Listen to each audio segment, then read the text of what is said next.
Hello साथियों, आज हम माननीय सुप्रीम कोर्ट का बहुत महत्वपूर्ण निर्णय लेकर के आए हुए हैं। जितेंद्र कुमार रोडे बनाम भारत संघ। आपराधिक अपील संख्या है 2063/2023। धारा है 7(13)(1)(13)(2) पीसी एक्ट 1988। निर्णय हुआ है 24 अप्रैल 2023 को। साथियों, इस निर्णय में माननीय सुप्रीम कोर्ट ने 3 पॉइंटों पर निर्णय दिया है।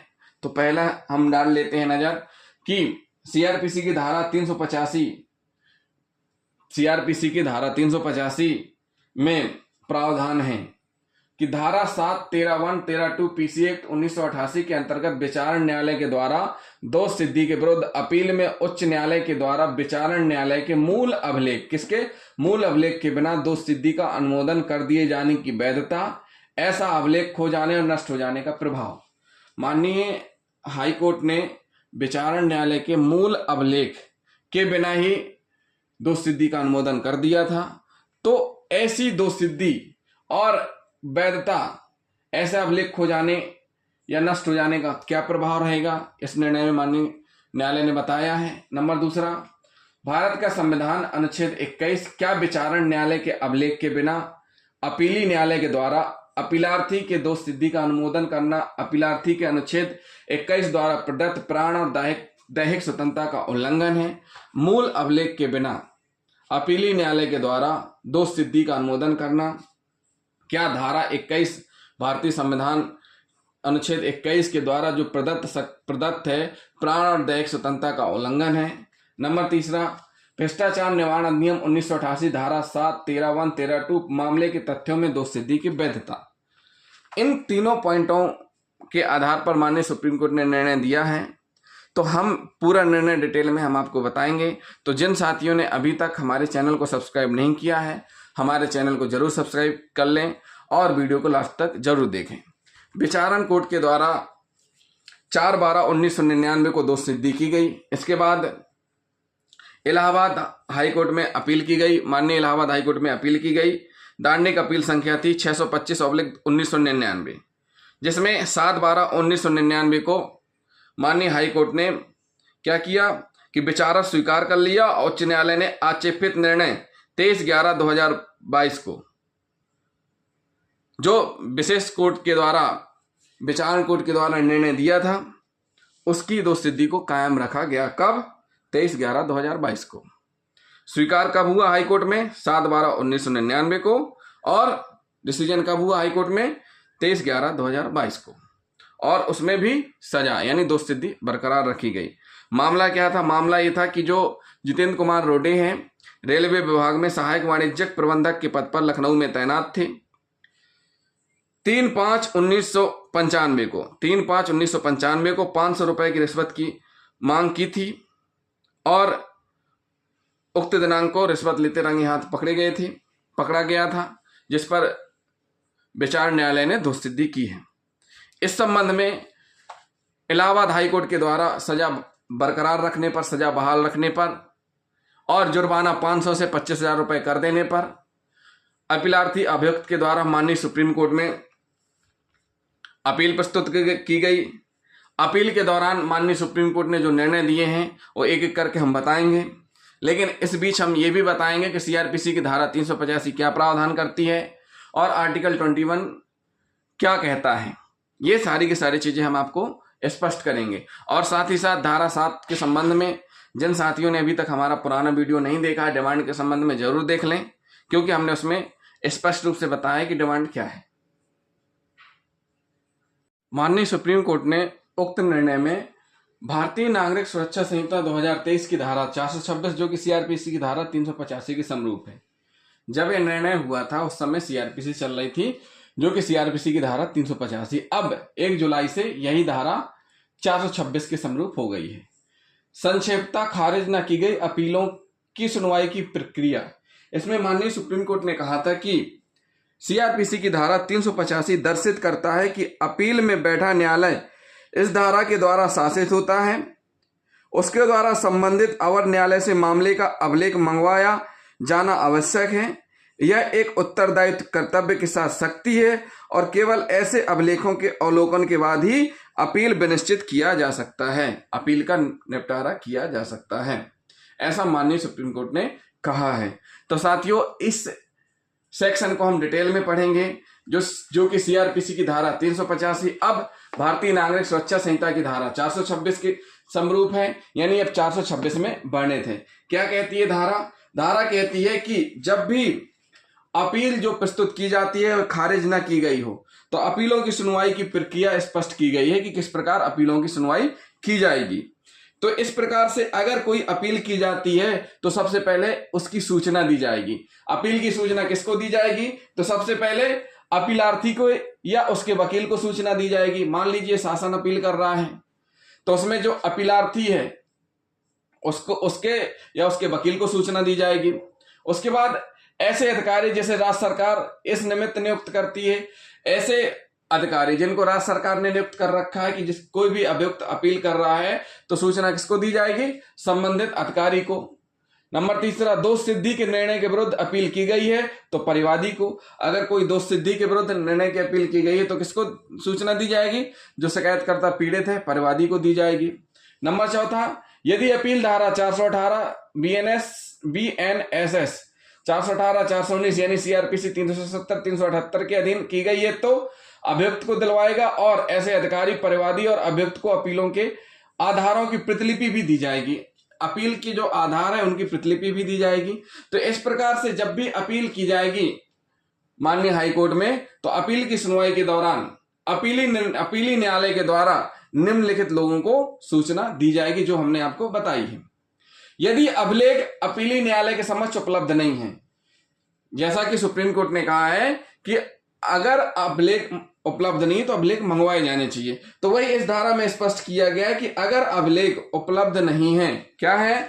अगर अभिलेख उपलब्ध नहीं है तो विचारण न्यायालय से अभिलेख मंगाए जाएंगे। क्या किए जाएंगे? विचारण न्यायालय से अभिलेख मंगाए जाएंगे, उसके बाद फिर सुनवाई की जाएगी।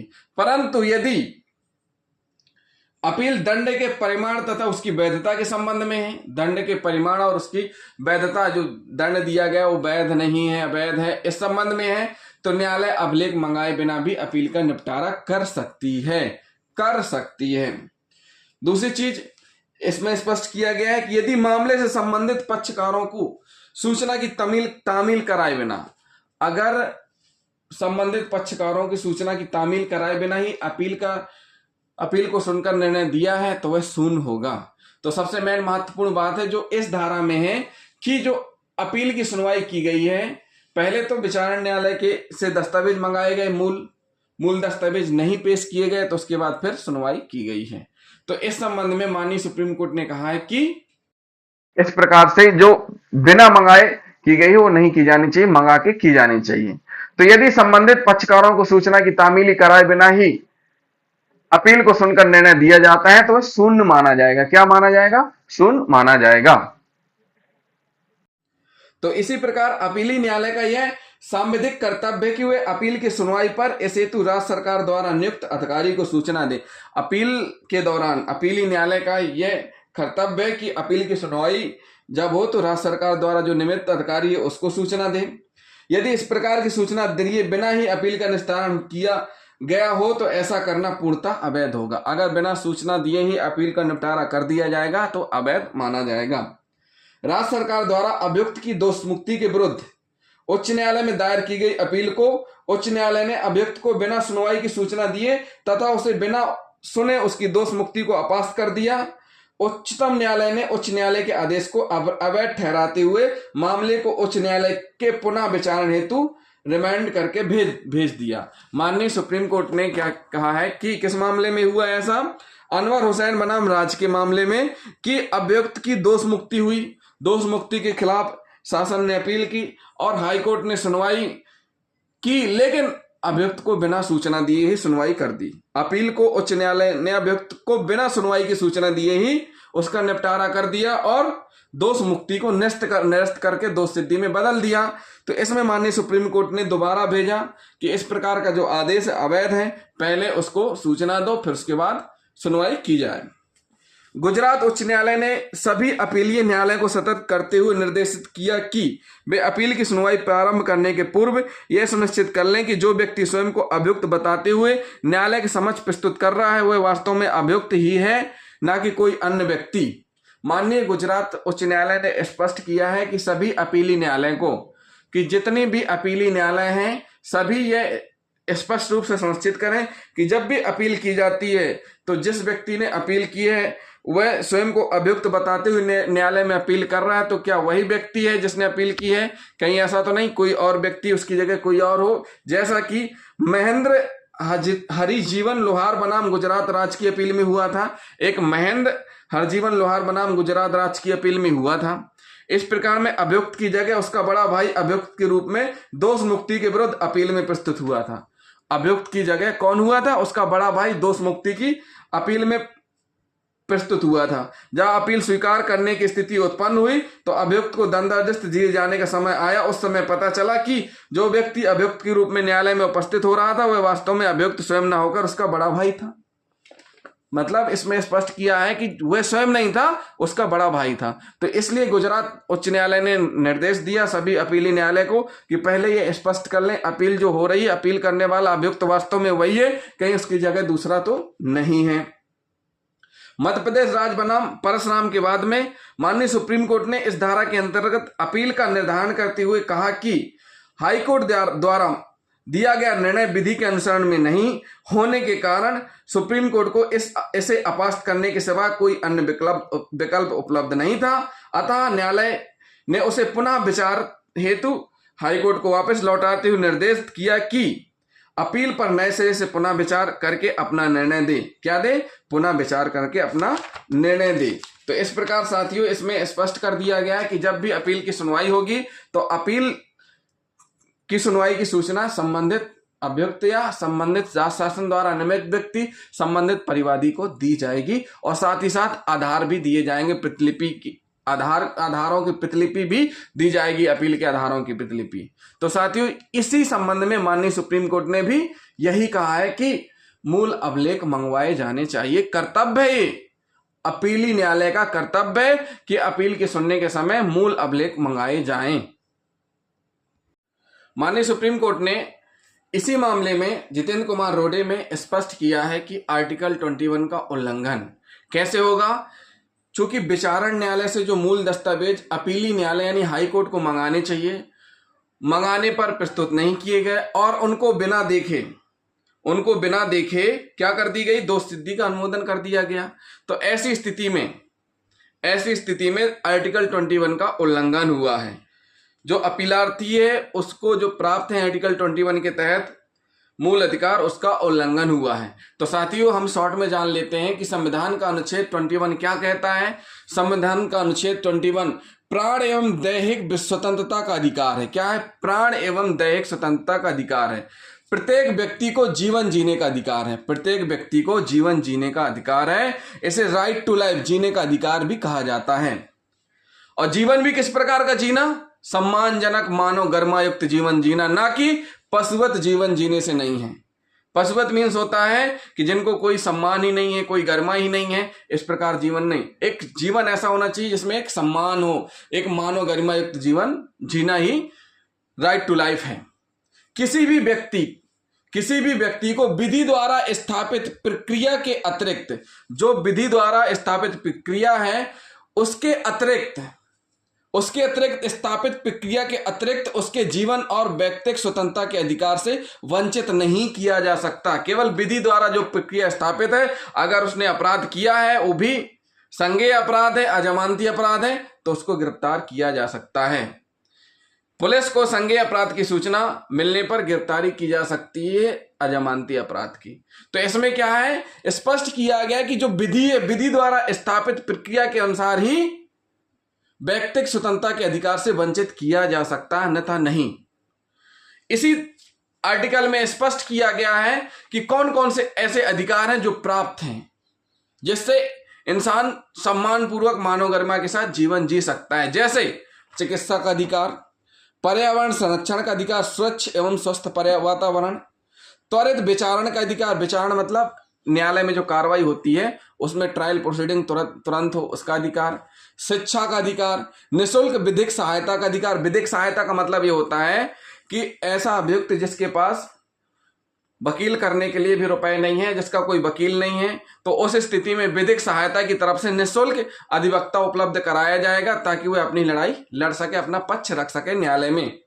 एकांतता का अधिकार, सूचना पाने का अधिकार, यातना हिरासत में हिंसा से सुरक्षा का अधिकार, पुलिस कस्टडी में यातना हिरासत में हिंसा से सुरक्षा का भी अधिकार दिया गया है।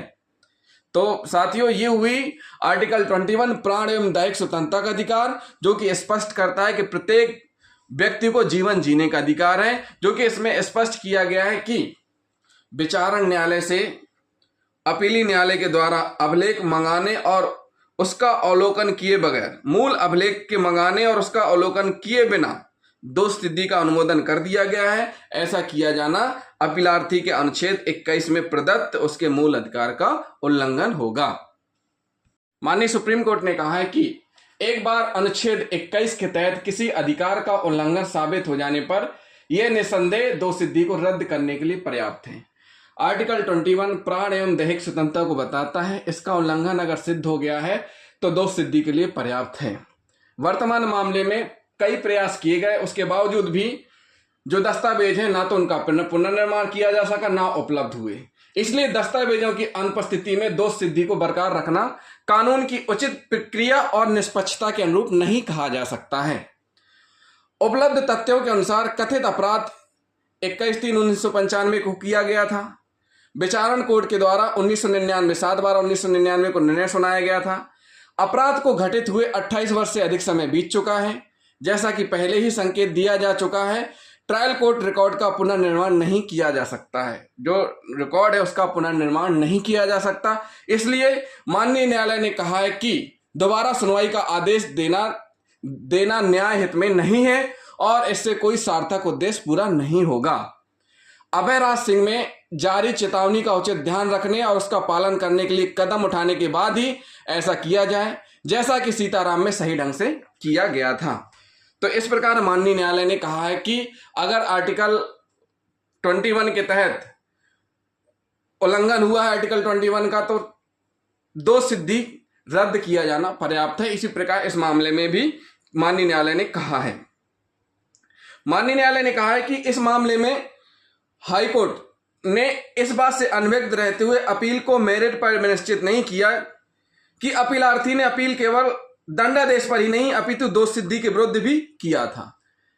माननीय न्यायालय ने कहा है, माननीय सुप्रीम कोर्ट ने, कि हाई कोर्ट ने इस बात से अनभिज्ञ रहते हुए अपील को मेरिट पर विनिश्चित किया कि अपीलार्थी अभियुक्त ने अपील केवल दंडादेश पर ही नहीं अपितु दोष सिद्धि के विरुद्ध भी किया था, जिसे अभिलेख के बिना विनिश्चित नहीं किया जा सकता था। हाईकोर्ट ने न केवल दोष सिद्धि कायम रखा अपितु जुर्माने की राशि बढ़ाकर 25,000 रुपए कर दिया और कारावास की अवधि को भुगते गए दंड की मात्रा तक पर्याप्त माना। इसलिए हाईकोर्ट का यानी उच्च न्यायालय का कार्य संपर्क अवैध और त्रुटिपूर्ण है। इतना ही नहीं, हाईकोर्ट ने दस्तावेज पेश करने का भार स्वयं अपीलार्थी पर डाल दिया है। उपरोक्त के विचार में और संबंधित विषयों पर इस न्यायालय के द्वारा स्थापित विधि के आलोक में माननीय न्यायालय के द्वारा जो निष्कर्ष निकाले गए हैं वो हम आपको बता रहे हैं। हमने सारी चीजें आपको इसमें बता दी हैं। अब लास्ट में हम आपको निष्कर्ष बताने जा रहे हैं। अनुच्छेद 21 के अंतर्गत अधिकारों का संरक्षण उचित विधिक प्रक्रिया की अनुपस्थिति में उन पर किसी प्रतिबंध से स्वतंत्रता के संरक्षण पर जोर देता है। आर्टिकल 21 क्या कहता है कि 21 के अंतर्गत अधिकारों का संरक्षण उचित प्रक्रिया के अनुपस्थिति में उन पर किसी प्रतिबंध से स्वतंत्रता के संरक्षण पर जोर देता है। उचित विधिक प्रक्रिया में किसी न्यायालय के द्वारा लिए गए निष्कर्ष को प्रश्नगत करते हुए व्यक्ति को एक अपील प्रस्तुत करने के लिए अवसर प्रदान करना सम्मिलित होता है। एक अपील प्रस्तुत करने के लिए अवसर प्रदान करना सम्मिलित होता है आर्टिकल 21 में। यह केवल तभी किया जा सकता है जब अभिलेख अपील न्यायालय में उपलब्ध हो। सीआरपीसी की धारा 385 का आदेश है।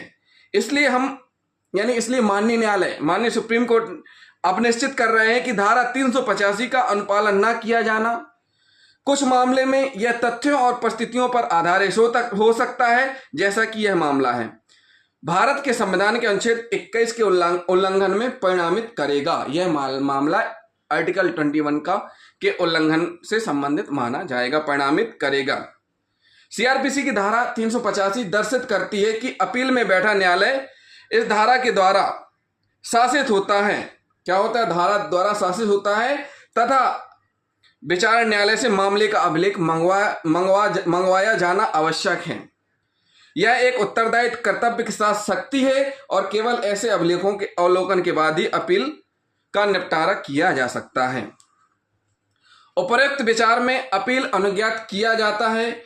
विशेष न्यायाधीश का मामला संख्या 7/996 में दिया गया निर्णय और दोषसिद्धि का आदेश दिनांक 7/12/1999 और उसका विषय भी इसके द्वारा निरस्त किया जाता है। माननीय हाईकोर्ट के आक्षेपित निर्णय द्वारा अपीलार्थी को बढ़ा हुआ जुर्माना 25,000 रुपए जमा करने का निर्देश दिया गया है। यह जो भी धनराशि हो, यदि वह जमा करा दिया गया है तब वह अपीलार्थी को वापस कर दिए जाने योग्य है। इस मामले का समाधान करने से पूर्व एक महत्वपूर्ण विषय है जिन पर विचार किया जाना आवश्यक है ताकि अभिलेखों का संरक्षण सुनिश्चित किया जा सके। आधुनिक और विकसित तकनीकी के माध्यम से अभिलेखों का डिजिटलाइजेशन करके उन्हें संरक्षित किया जा सकता है। आधुनिक समय में जिस प्रकार से तकनीकी का विकास हुआ है तो अभिलेखों का डिजिटलाइजेशन करके उन्हें संरक्षित किया जा सकता है। इस संबंध में उच्चतम न्यायालय के विद्वान ई कमेटी द्वारा डिजिटल संरक्षण के लिए दिनांक 24/9/2021 को जारी किए गए एसओपी का अनुपालन किया जाना चाहिए।